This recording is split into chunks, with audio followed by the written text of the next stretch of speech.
Welcome back to the second of our first day's series, GLF Brave New World. Even as we sit locked up at home, 3.5 billion of us not knowing quite how this will play out, we thought we would bring to you the best of writers, really to make sense of what's happened in the past, look at what's happening at the present, and envision a better future. What better way than to sit at home on an evening and watch some of our most favorite authors?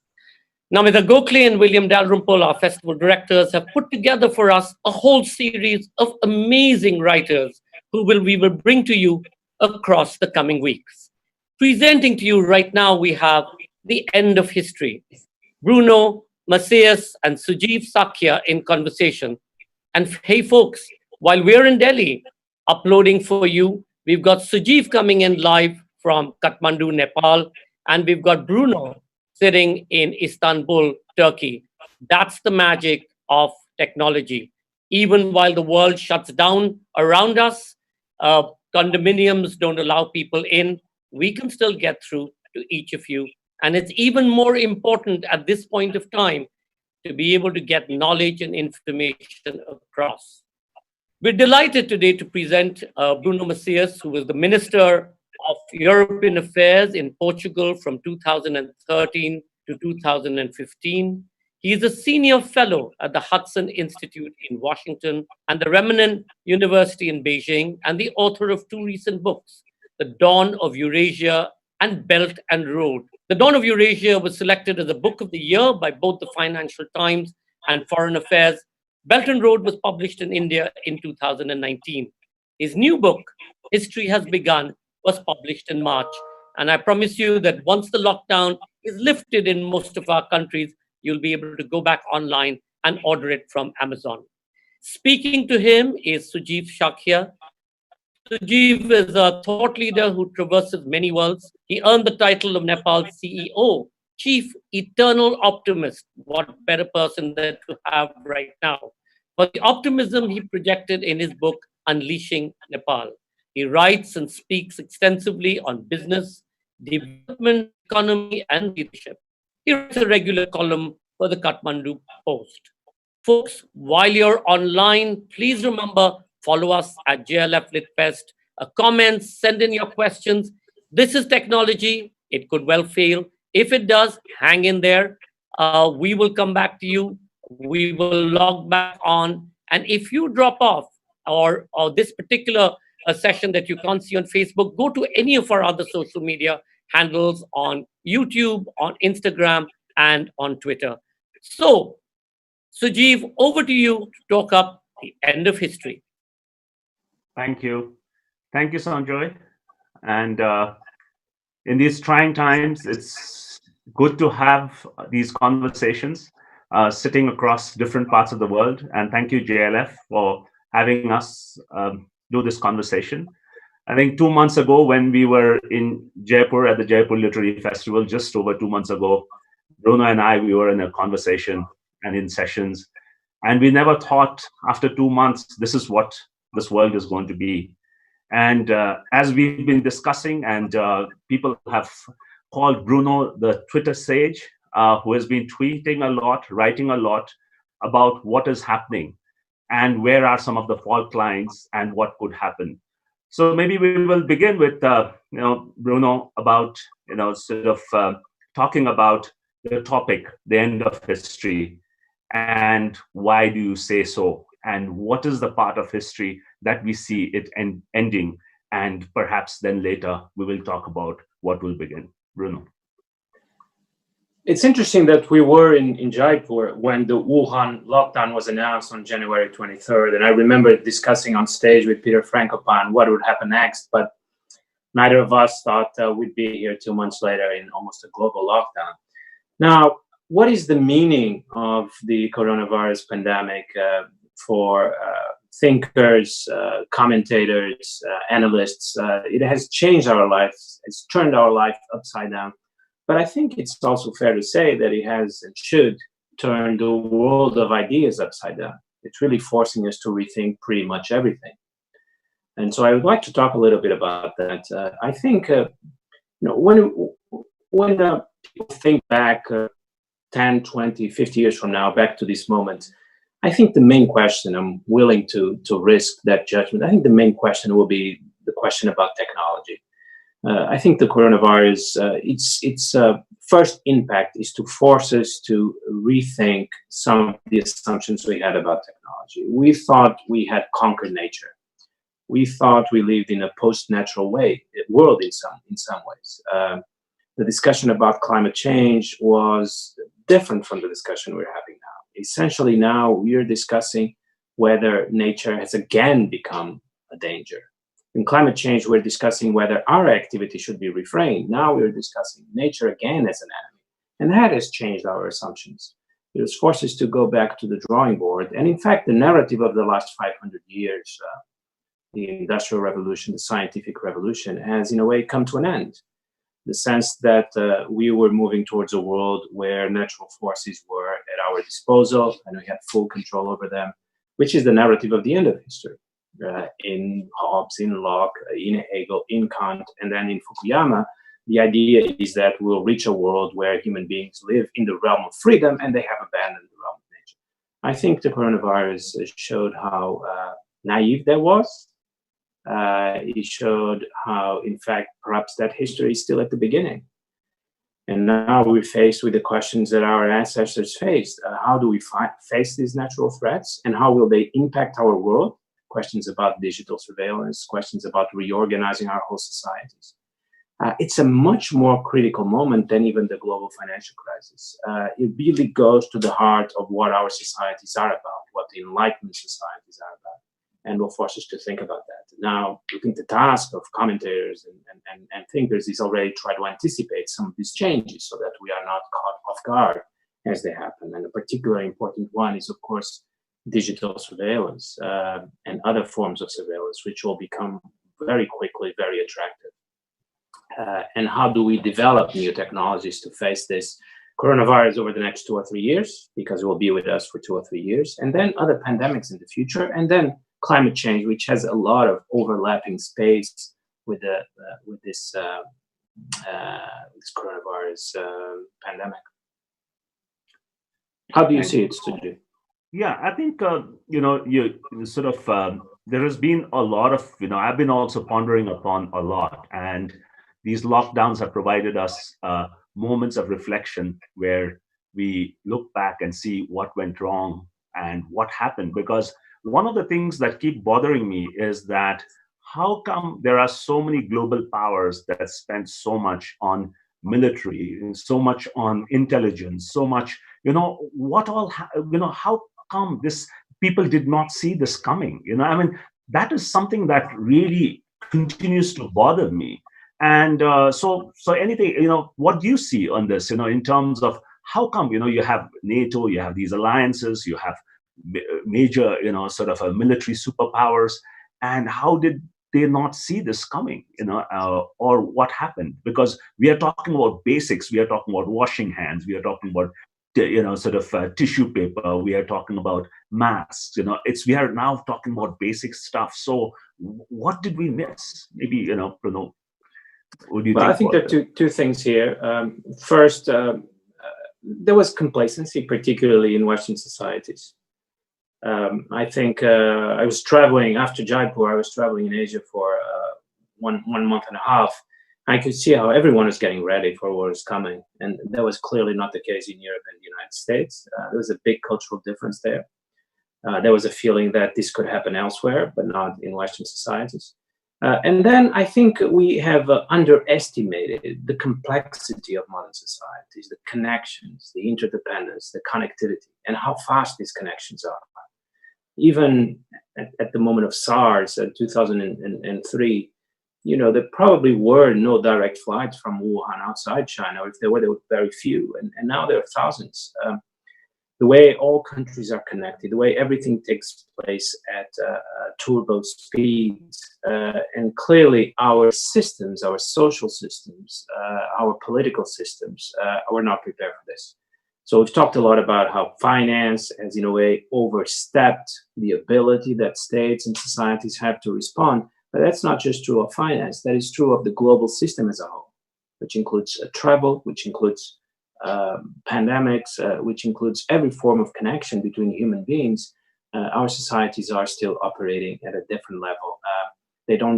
Our systems and even our intelligence systems don't really understand complex systems with second, third, fourth order effects where everything is connected and everything happens very fast.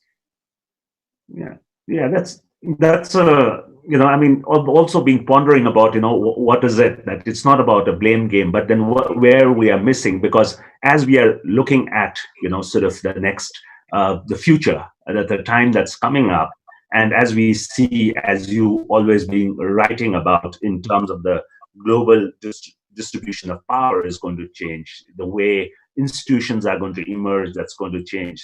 So if we would just look at what happened, and then if you would like to look at the future and a lot of your writings that are coming around that, and so if we are writing, sort of the history of the future, where do you see this going in the short and the medium term? What are some of the equations that are developing, and how do you see this panning out? Well, the paradox about this crisis is that, on the one hand, it's truly the first global crisis that we've had, because in 2008 was experienced very differently in different parts of the world. Everyone was following the same story, but not living the same story. And at different moments, 2007, 2000, then in Europe, 2010, 2011, this we're all together and doing the same things and having the same fears and the same emotions all over the world. So it's a first global crisis. But the responses differ rather dramatically all over the world. In fact, we've seen something rather curious, that in a way countries are being punished for their most distinctive traits. China was punished for its heavy bureaucracy and secrecy. Southern Europe is being punished for its gregarious lifestyle and warm outdoor lifestyle. The United States being punished for its love of unreality and reality television, and so on and so forth. You see, almost as if the virus is picking the weak spots that each society has. That's what's happened so far. And then what I think is going to happen in the future is that each society is going to change dramatically, but not in the same direction. They will change in their own directions, again, sort of following their predispositions. So I imagine that China, social control will be reinforced, and neighbors will keep an eye on what everyone else is doing, not just political control, but social control. I imagine that the United States will perhaps try to imitate what it has done with counterterrorism and develop a system that is not so different to fight pandemics. I imagine Europe will invest more on its welfare state and healthcare system, almost as if each country is following the thing that it does best and that it knows how to do. So not necessarily they will be moving in the same direction and coming closer. It may actually be a propeller for further differentiation between our societies. Yeah, and I think when we are looking at the future, as this recalibration of societies are going to take place, recalibration of nations and the world order, and different groupings that are going to emerge, I've been also reflecting about, when we look at how did some of the large international organizations came, who set the rules, like the UN, like the Washington Consensus institutions that are there. They were setting the global, sort of rules. And that was a reaction to the post, sort of a world war. And then there was a Marshall Plans that came up, and that, there was aid structure that came up. So do you see this also going to change perhaps how, what will happen to UN? Because, we are seeing the questions that are being raised on WHO by in many countries, including in India. And so how do we how do we see this panning out? What would be, are there new, like Bretton Woods institutions? Do we see new sort of institutions that emerge that will also look at climate change, also look at, societal restructuring? Will that sort of thing, do you think is going to happen? Well, I don't know anyone who thinks that these global institutions have done well over this crisis. I haven't met anyone who thinks that. So clearly the time for change has come. Now, there's two opposite paths, I would say. On the one hand, one could go back to the drawing board and try to design a new system that is less politicized. Clearly, the World Health Organization has become too political, and trust has suffered as a result. And The organization has made very serious mistakes in this crisis. Back in January, suggesting the tweet is still on, has not been deleted, that there was no transmission between human beings, only animal to human. Now, the two paths are, on the one hand, we could try to design a new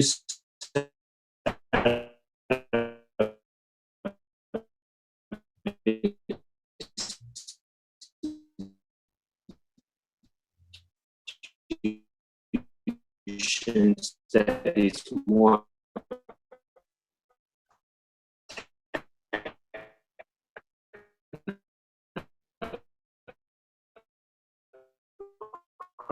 Yeah, Bruno, I think we lost you for a bit. I know technology has been a challenge. Yeah. I think we have Bruno back again. Technology has been challenged. We all are aware that as the crisis is hitting all of us, we are dependent on these internet bandwidths, and that also being curtailed as to ensure better redistribution. And I would just also be coming back to Bruno as soon as he we reconnect with him in terms of thoughts around the way international institutions would emerge. And we are okay. By the way, audience, please do send in your questions. The questions are being aggregated, and I see some of the questions being aggregated. And Suchiv, can you hear me? Perhaps the video is not on, yeah, but please, yeah, the audio is on. Yeah, audio. We can get you on audio. Yes, please continue from.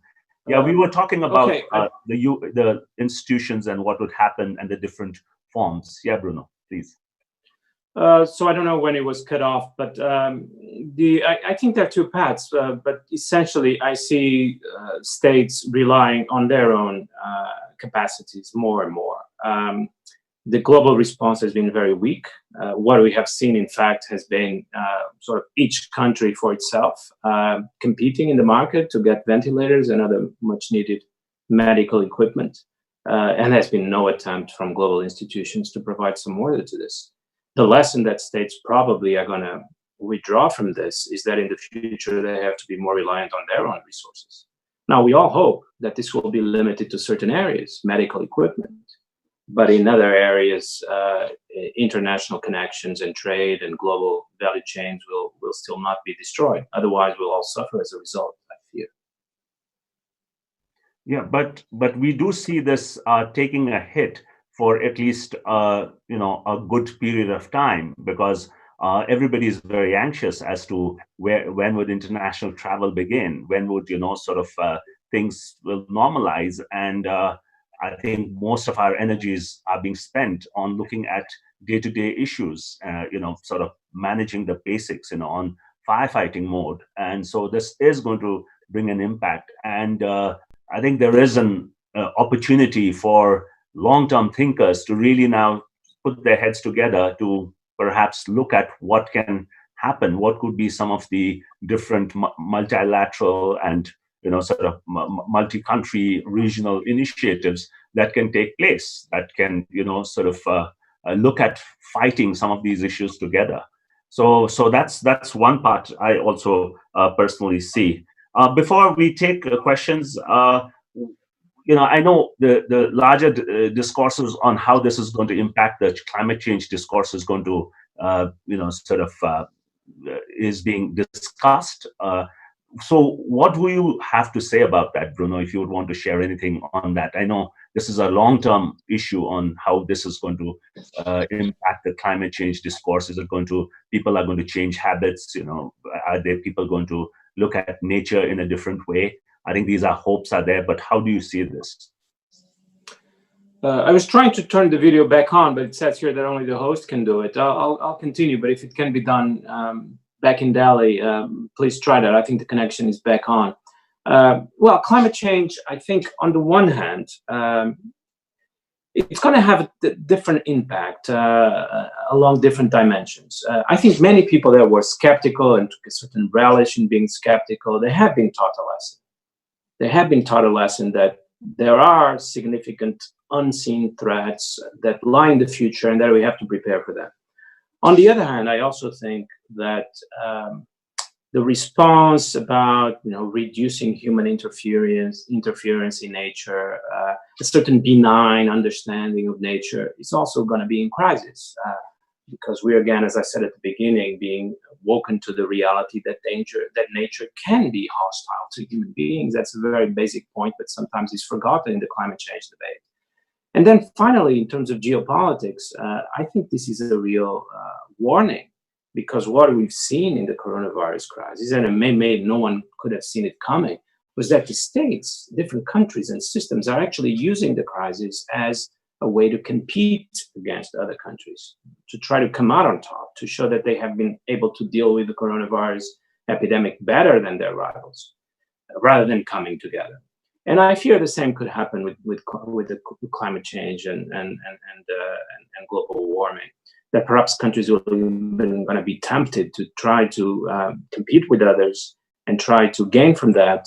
If a country is particularly suffering from climate change and another country is able to find mitigating measures of some sort, has more resources and can deal with the problems better, it might attract industry from elsewhere, which can no longer be located in countries that are suffering more. So the same very competitive approach might take place with climate change. I always thought that was more likely than global cooperation, and I think the current crisis supports this view.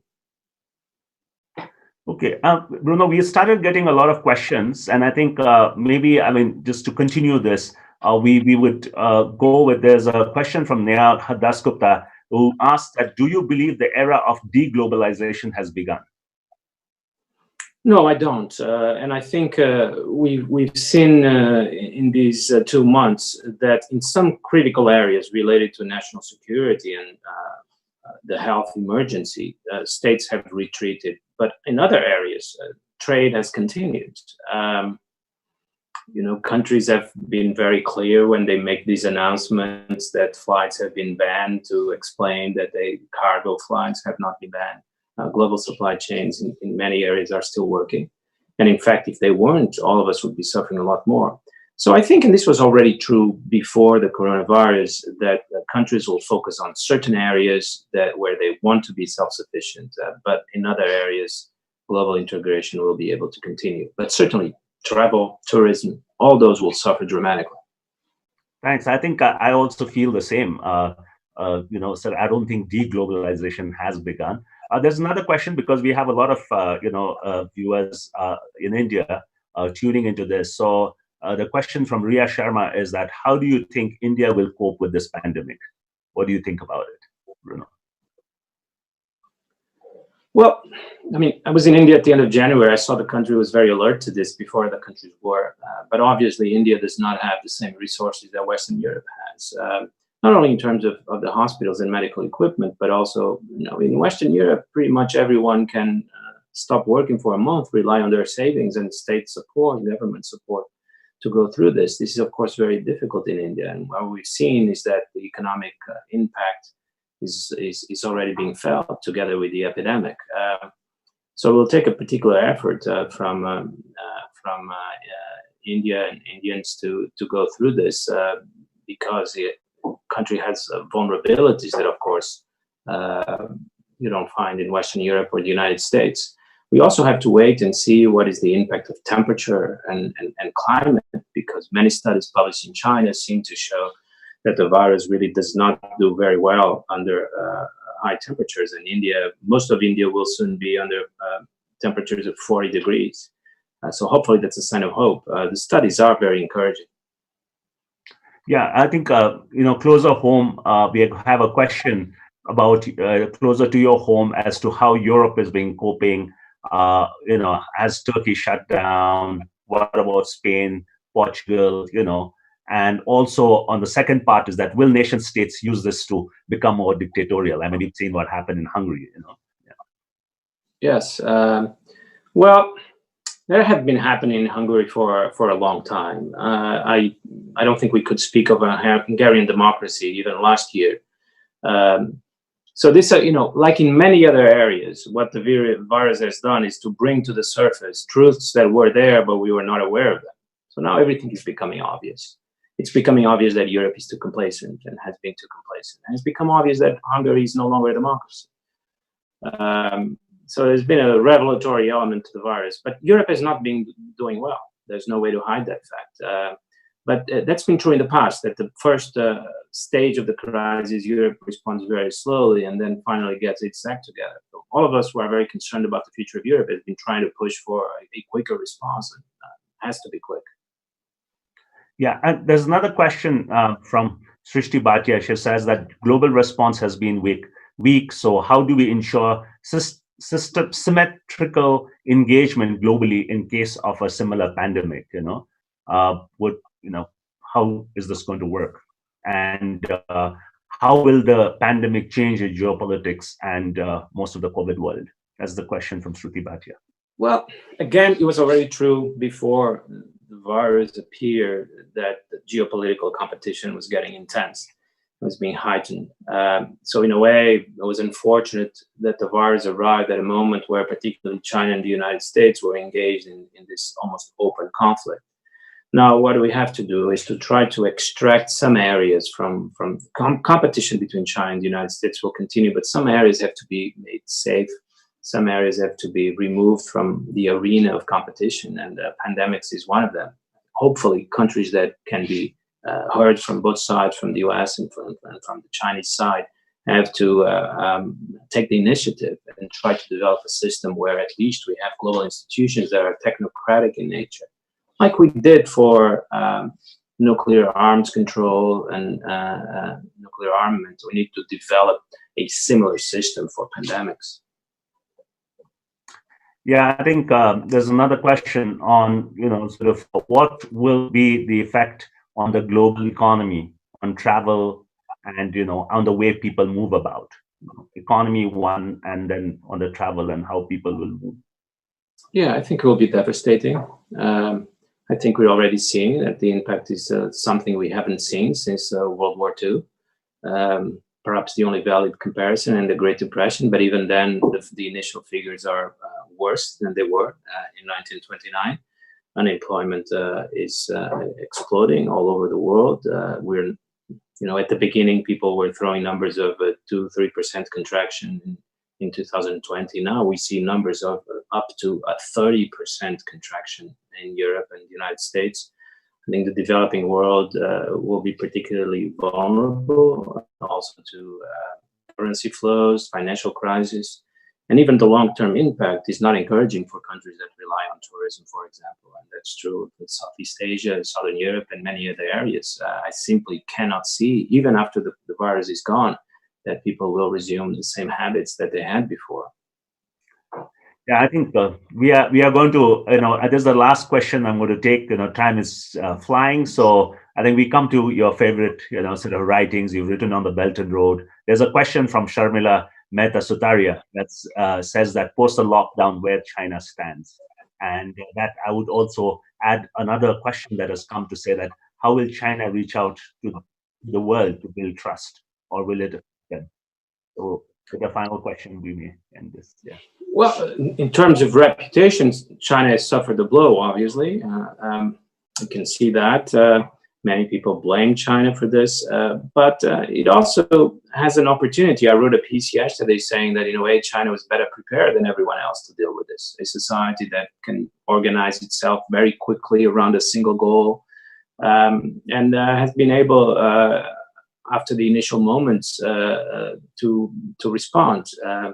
So I suspect that in many cases China will benefit from the crisis. It will open up opportunities that it wouldn't have otherwise. And what I've been asking my Chinese friends is to try to work with the rest of the world, not make this a competition. I'm sometimes disappointed when I see Chinese diplomats call attention to the fact that China has done better responding to the virus. This is not a competition. It's not a sports competition between different countries. But I think many people around the world have turned to China for help, and many people around the world have been impressed with the response after the initial moments of confusion and secrecy and suppression of valuable information. Thank you, Bruno. This was a good conversation we had, and do follow Bruno on Twitter. I find the most amusing person to follow in terms of different sources of news he brings and also the analysis he brings to look at how the world is shaping. Thank you. Thank you, Sujeev. It's been great seeing you again. Thank you so much, Sujeev. Thank you so much, Bruno. That was absolutely fascinating. There are many more questions streaming in. I wish we could have got you all to listen to more of these. We've kept this series, GLF, The Brave New World, short and sweet, 30 minutes. Our next series is on the next Wednesday, 7 p.m. Indian Standard Time.